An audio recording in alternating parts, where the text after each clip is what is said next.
Welcome live inside SoFi Stadium for the Rams pregame show here in Week 1. With Maurice Jones-Drew, I'm JB Long.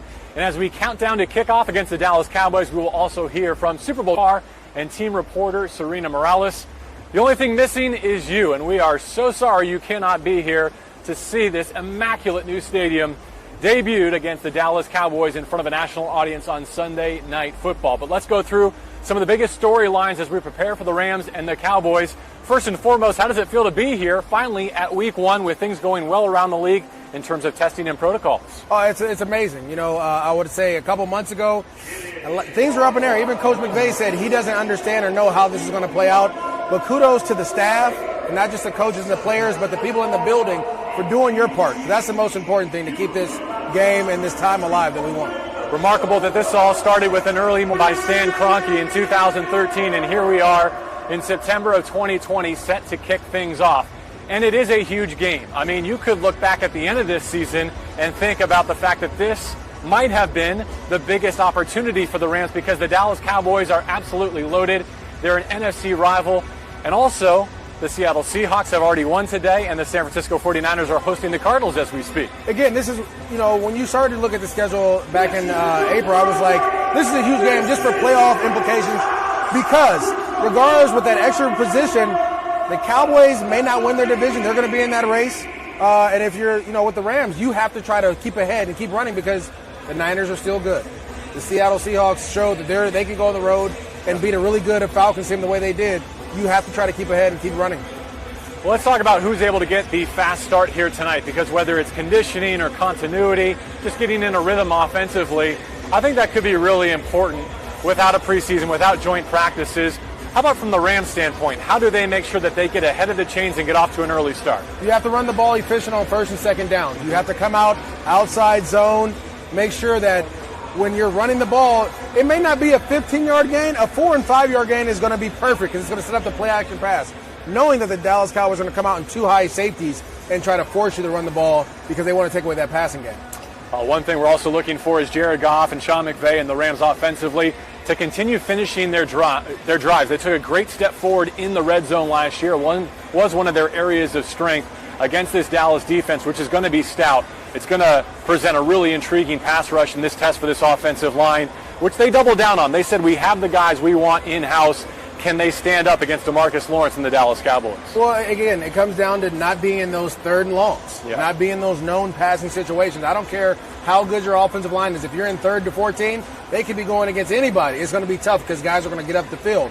When you're in the red zone, I think the crucial person that you want to target is going to be Tyler Higbee. The way he works the middle, the way he can run routes on those linebackers, that's going to be huge in the red zone for the Rams, as well as Jared Goff, just like you said, getting him in rhythm. That is going to be the most important thing.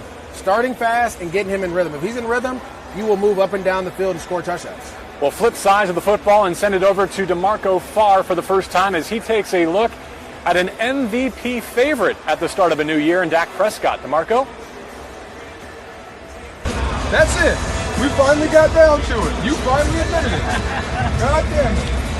How many years did that take? Oh, I think we're on. We're about to go on. Oh, that's funny. Go. All right. What's not to like about Dak Prescott? 6'2", 240, probably plays bigger than that.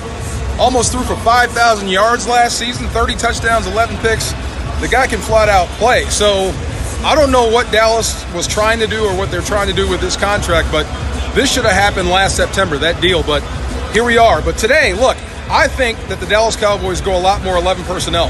1 tight end, 3 receivers on the field. When you talk about Amari Cooper, you talk about Gallup, you talk about CeeDee Lamb, my goodness, do they have a bunch of receivers and a quarterback to get them the football and the protection. We'll see if that holds up today. So I guess, and this is alluding to our matchups later on, my matchup to watch will be Kellen Moore, the second-year offensive coordinator, and Dak Prescott's former teammate going against Brandon Staley. Kellen Moore is a guy who likes to personnel you, move you around, pre-snap moves and all that sort of stuff, get you thinking on defense. And Staley's a guy that likes to dial it up, which requires a lot of communication. We'll see which one wins that battle, but if you can get home versus Dak, if you can get middle pressure, interior pressure on Dak Prescott, you can control him. But if he has time to throw, if they create space with the running game, you've got no chance. He's got a strong arm. He's a good quarterback. So it's up to Aaron Donald, Leonard Floyd to make him uncomfortable to win this football game.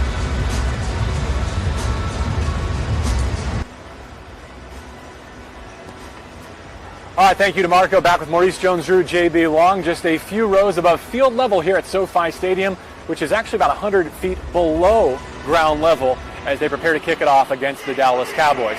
Not just Dak Prescott, but a surrounding cast that's as potent as any offensively in the National Football League. And thinking back to Week 15 last year in Arlington, both Zeke and Tony Pollard got more than 100 yards rushing and 3 touchdowns between them.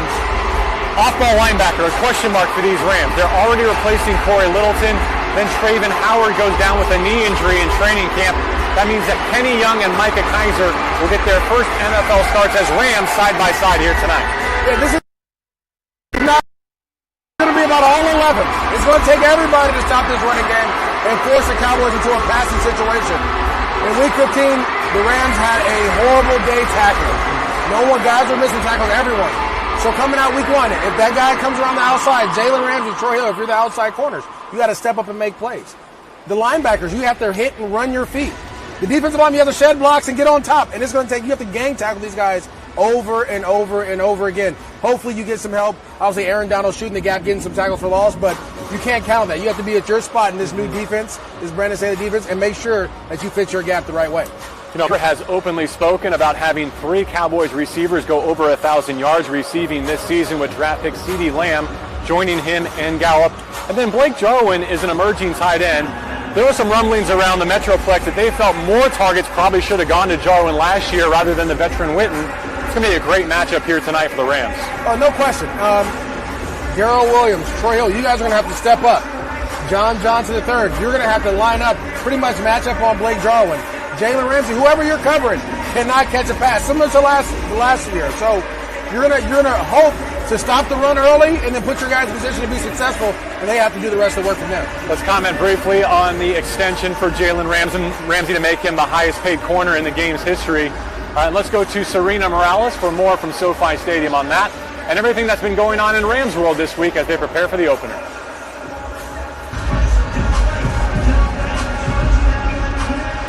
Hey guys, so much news out of the team this week, but let's start with the biggest news because 2 key members of your Rams are here to stay. Jalen Ramsey and Cooper Kupp both signed contract extensions this week. Cooper Kupp has reiterated so much heading into tonight's game that his focus is against the Cowboys, but he's also said multiple times this offseason that he wants to make LA his home long term. The same goes for our lockdown corner, Jalen Ramsey, who is here through the 2025 season, and he has said that this team has been everything he has dreamed of, plus more. So make sure you keep an eye on those 2 members, number 10, number 20. Big weeks and hopefully big games against the Cowboys tonight.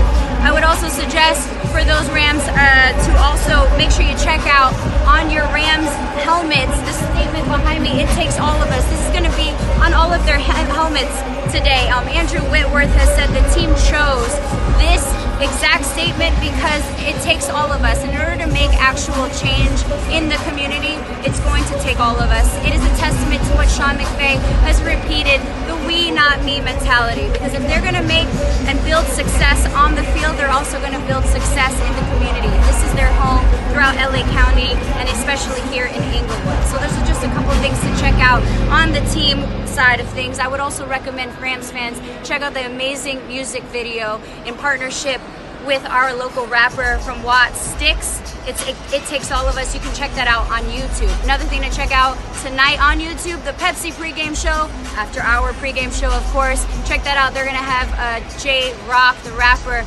performing live on YouTube for the Pepsi pregame show. And then for all Rams fans who just want to feel a part of tonight's game, 2 things. Season ticket members, make sure you guys check out the second screen experience. You can check out the video board content, tours of SoFi, and so much more. And for everyone else, make sure you check out therams.com for today's pick'em. It's completely free and you get tons of prizes if you win. So 2 things to keep an eye on tonight's game. Guys, back to you.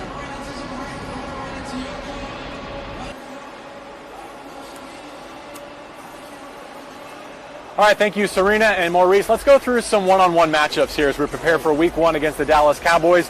I can't help but notice that right behind us, the 2 kickers for tonight are on the field going through their pregame warm-up. Of course, you know Greg Zuerlein He was a record setter for the Rams for so many years. Bones Fossil, the special teams coordinator, going with him to Dallas. And Samuel Sloman, the 7th-round selection out of Miami of Ohio, chosen from a 3-man competition to be the Rams' new place kicker.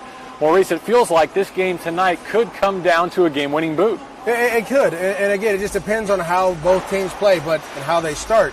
But if it comes down to a game-winning boot, I'm excited to see, because even though they may not go against each other, both kickers, you still feel that pressure. If you're Sloman, you know that Zuerlein was here, so I have to replace him, right? If I'm Greg Zuerlein, it's the team that let me go. So you're going to have that added pressure there. But again, with no fans, it's about focusing on your job and making the field goal. And I'm excited to see which one stands up and makes plays. Here's the distance I think we have to keep an eye on. Those field goals between 40 and 49 yards. Those attempts are where Greg Zuerlein really struggled over the last 2 seasons. 9 of 17 from that range over the last 2 years. And I think that's a large part of why he's no longer the Rams kicker. It's also where we're told Sloman won the kicking competition in the final week by being the most accurate between 40 and 50 yards. So those are the opportunities we'll be watching closely here tonight. Our next matchup is between the head coaches. And Sean McVay begins year 4. He has changed out all 3 coordinators. And he'll go up against Mike McCarthy, who took like a sabbatical year to study other philosophies before landing the Dallas job. And he has 5 former head coaches on his staff.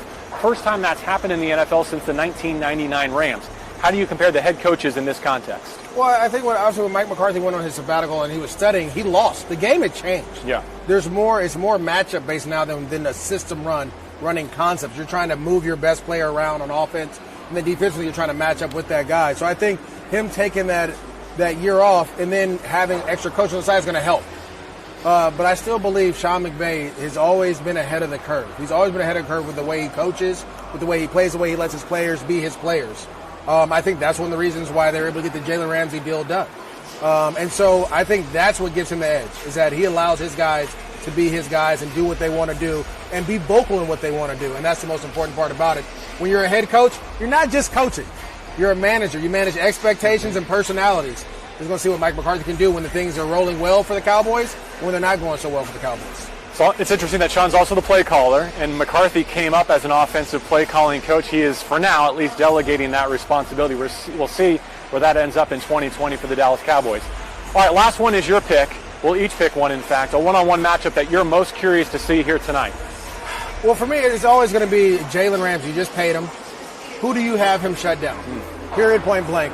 That is arguably the toughest position in football, next to the left tackle position or the tackle position as a whole. So who do you put Jalen Ramsey on? And then who does he shut down? Do you put him on Michael Gallup and you double Amari Cooper and single up CeeDee Lamb? Or do you put him on Amari Cooper and let the other two go to work? It depends on how you want to play it. But however you do it, whoever he does, I want to watch that matchup. Well, things did not go the Rams' way in Arlington last December. I think a large reason why, as we saw, the tight ends wreaked havoc on the interior of the Rams defensively, and John Johnson did not play in that game. So as Blake Jarwin gets more and more buzz around the Cowboys and John Johnson returns to the safety position for this year's Rams, I'm going to have my eye on that. Can John Johnson take away the tight end and allow the defensive backs to focus on the trio of receivers who are going to cause problems of their own? Let's go back to DeMarco Farr and see which one-on-one matchup he'll be watching tonight in Week 1 on Sunday Night Football. DeMarco? You know, there's so many matchups today to watch for, and DeMarcus Lawrence going off against Rob Havenstein, left end versus right tackle. We'll see how Havenstein handles that. Travis Frederick is out. Joe Looney is in at center. So watch that matchup. Anybody that's lined up over those, Sebastian Joseph Day, if Aaron Donald slides in there on the pass rush, that will be a matchup. But the one I'm watching for today, when you think about Dallas and their offense, Dak Prescott, big quarterback. They want him through the football. He's got 3 good receivers. So when the Rams are in nickel, number 1, Aaron has got to win up front. Number 2, anybody not named Jalen Ramsey. In particular, Troy Hill has got to step up big if you're in the slot. Now, it could be Jalen Ramsey in the slot in some key situations in this football game, but for a majority of the game in nickel, you'll see a lot of Troy Hill in the slot. So he has got to win. He's got to stay close. If he allows a reception, bring him down, no yards after catch. You have got to get out on 3rd down, make them punt as many times as possible, and the Rams will have a chance to win this football game.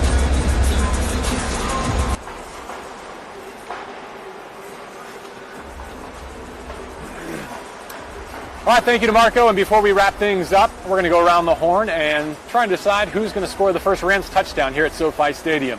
One of these young men will kind of write his name in the history books, and it'll be a trivia question someday. Maurice, have you arrived? Cooper Kupp. Cooper Kupp is your pick. On third down, I assume, right? If it's third down, Cooper Kupp for sure. If it's first down, I'm sure going to go with Cooper Kupp. I like that pick because Tyler Higbee got a touchdown reception at Carolina last year in Week 1 after he got his contract extension. Maybe Cooper Kupp signing his deal yesterday is in line to get that as well. Or maybe it's Jalen Ramsey with a pick six. Interesting. We'll get to Marco Farr's pick in just a second. I'm going to stay on the defensive side of the football. I'm going to go with Aaron Donald. That was my pick earlier this summer. I don't know if it's in a red zone situation, they bring him in offensively to utilize him the way he's been begging, or if it's a strip sack, a scoop and a score against Dak Prescott. But I think Aaron Donald getting the first touchdown here at the new and improved Rams house would be the way to go. Serena Morales is next on our round table here with her pick. Serena, who do you think? Which Ram will score the first touchdown at SoFi Stadium? All right, guys. Well, I know that all of 2019 the Rams had a lot of success in the red zone, but I'm actually giving the first Rams touchdown to the passing game, Jared Goff, to either Tyler Higbee or Robert Woods. Tyler Higbee because I see him picking up right where he left off those last 5 games of 2019, and Robert Woods because his buddy just got a contract extension and I know he wants to prove himself. I'm actually going to give it final answer, Robert Woods getting the first touchdown for the Rams. He had a very unlike Robert Woods season, 2 touchdowns last season. I know he's going to make some noise this coming season, and so what better way to do that than to score the first Rams touchdown in brand new SoFi Stadium, where he calls California his home.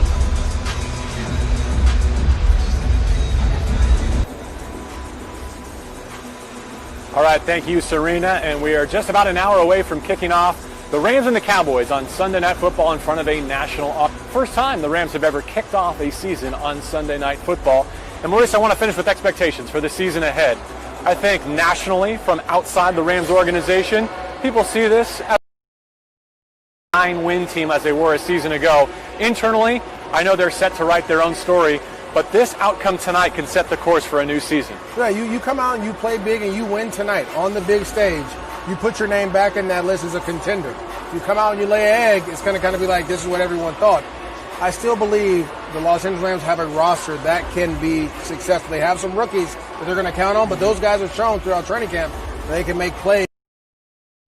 The question should remain, can you do it in the big lights, right? It's not a scrimmage anymore. This is not practice.